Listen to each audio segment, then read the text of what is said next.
Uh, Hello, my name is Stephanie Grow, and I'm um, bringing you day 1407 of Sex Change Sabotage by Dr. Suporn Wotanyusako.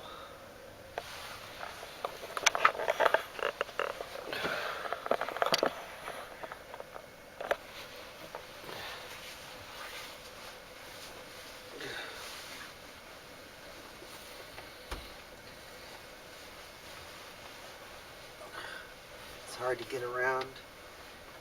Um, it's been a long time. I'm still hurting. I'm still seeking help. I still don't have a doctor or a diagnosis. And today marks the beginning of another attempt to get help, another series of videos, another uh, period of commitment to tell my story. Um, the last year I was working for a medical device company and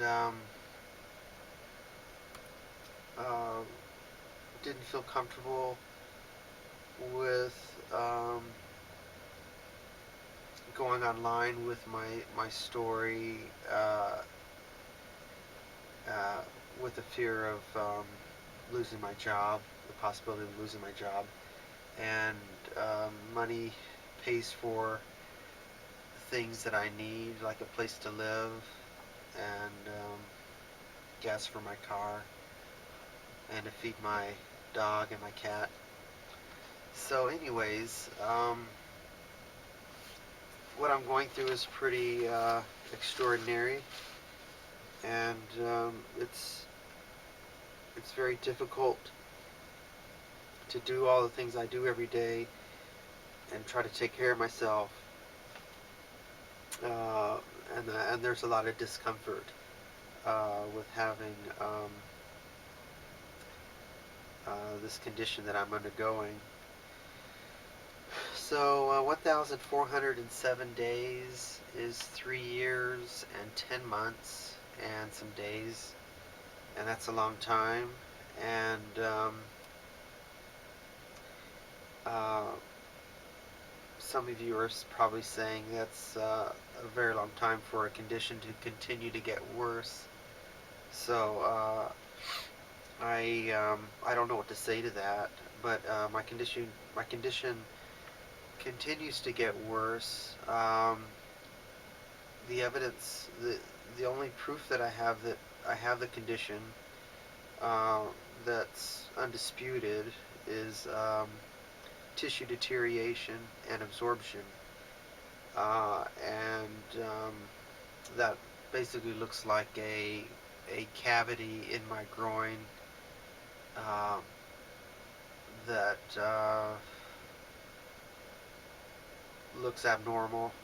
Um, and I won't be showing you that on the videos. I'll be I don't know how much time we have. Posting pictures, and I know I promised that before, but uh, I don't know what to say about that. I definitely have the pictures. I just for some reason I have not been able to find the time to get them online. And I think the last time I talked to you guys, talked to my audience out there, um, uh, I had found a website that would host them. Basically, just a photo bucket kind of place, but it wasn't photo bucket. It was something else. And I believe I proved that there were sutures that hadn't dissolved after 15 weeks or something like that. So that's part of the evidence that I have. Pictures of that showed tissue deterioration and pictures that show undissolved sutures. Okay, so I present those as facts, and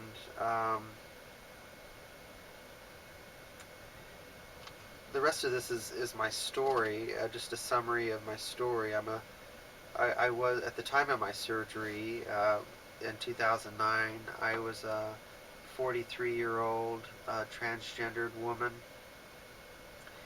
from the United States. I went to Thailand for a sex change and instead got my groin embalmed with a tissue preservative of sorts. I don't know what it was. I still don't know what it is.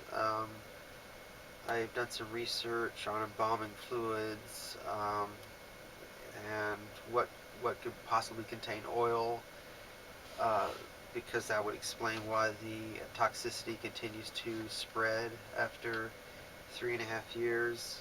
Um, and I came up with something like cedar oil, um, and it definitely feels like a kind of sap, very very dry, very tight, very sticky feeling um, that's down there. So makes it very hard to move around. I can't hardly get my shoes tied by myself.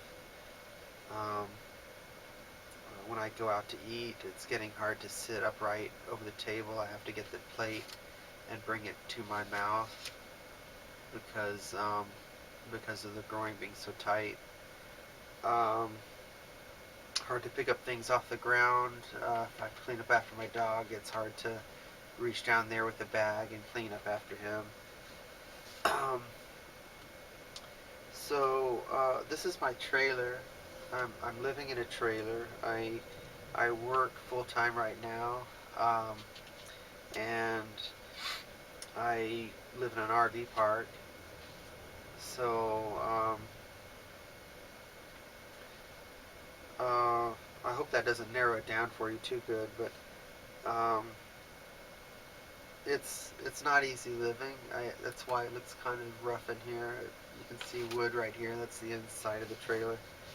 But I find it safe, and if I need to move, I can move.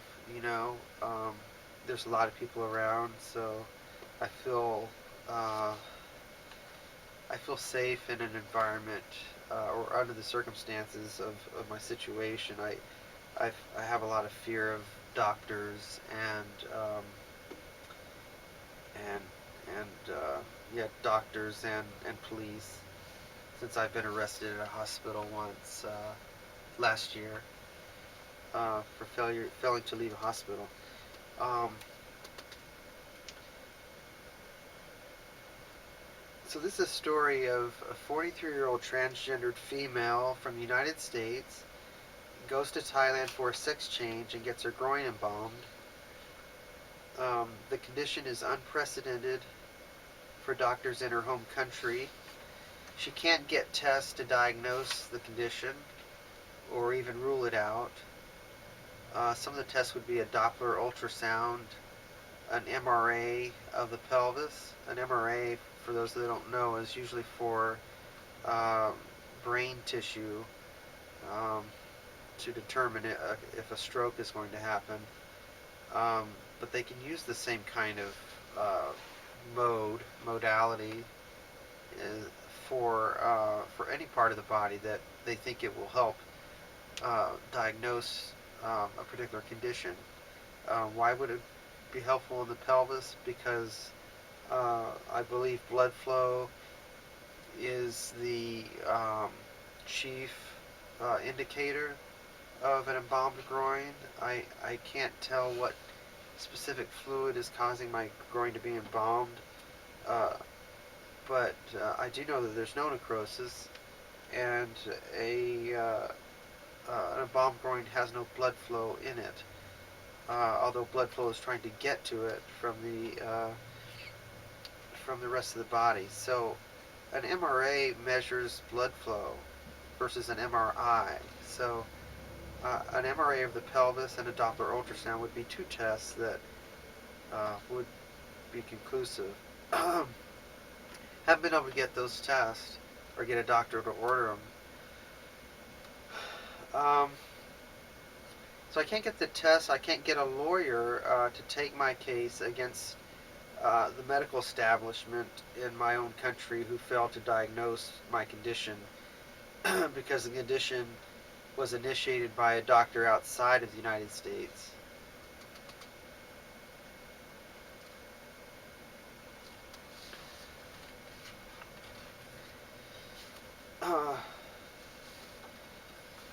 Okay, I already said the area of toxicity continues to spread at 3 years and 10 months.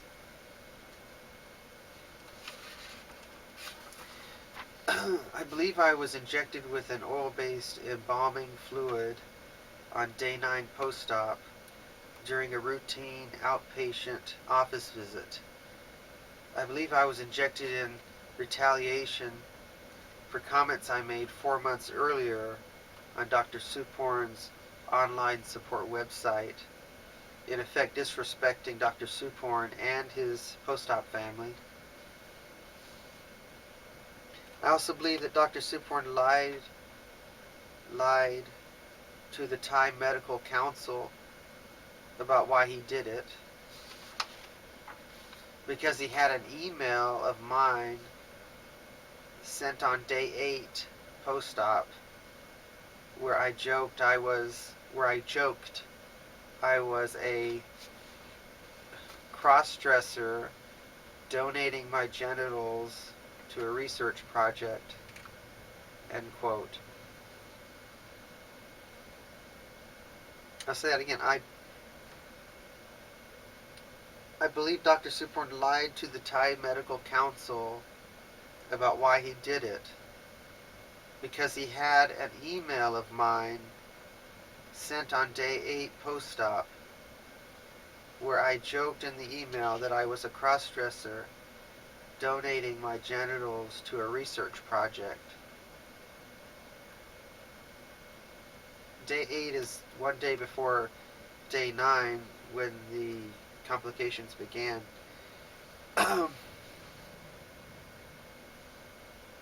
believe Dr. Suporn needed an excuse to hurt me because he wanted to hurt me, and he wanted to hurt me in retaliation for hurting his family.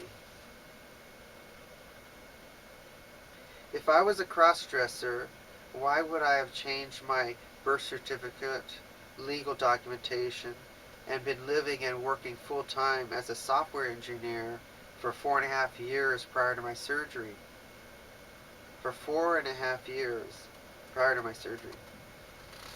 The answer is simple. I'm not a cross-dresser. And Dr. Suporn knew that. So here we are 4 years later, and I'm still trying to get help, while at the same time trying to get the truth out about what happened to me. I've indicated in the comments why I needed to lay low for a year. Well, I know my credibility has taken a hit by such absence. I have to believe there are people out there who will understand and continue to listen with an open mind and heart. That's it, and I will be starting another series of videos and putting forth the evidence that can back up my story, and hopefully get a response from someone out there who thinks what's happening to me is wrong and that I deserve to get medical treatment. Because if I don't get medical treatment, I believe I will die.